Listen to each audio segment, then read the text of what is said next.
ऐं हाणे रुख़ कंदासीं नसीराबाद जो त नसीराबाद इंडस हाईवे ते फुर दौरान मज़ाहमत ते फौरुन नौजवान खे गोलियूं हणी ज़ख़्मी करे छॾियो आहे।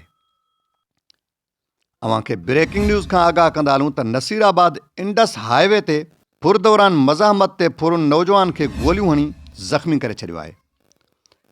नसीराबाद भरिसां ॻोठ खोडाई कल्होड़ो भरिसां नसीराबाद जे रहवासी सैलून जे कारीगर इरफान अली मंगणहार खां फौरन मोटरसाइकिल, मोबाइल फ़ोन ऐं रोक रक़म फुर कई त मज़ाहमत ते फौरू गोलियूं हणी नौजवान खे ज़ख़्मी करे फ़रार थी विया आहिनि।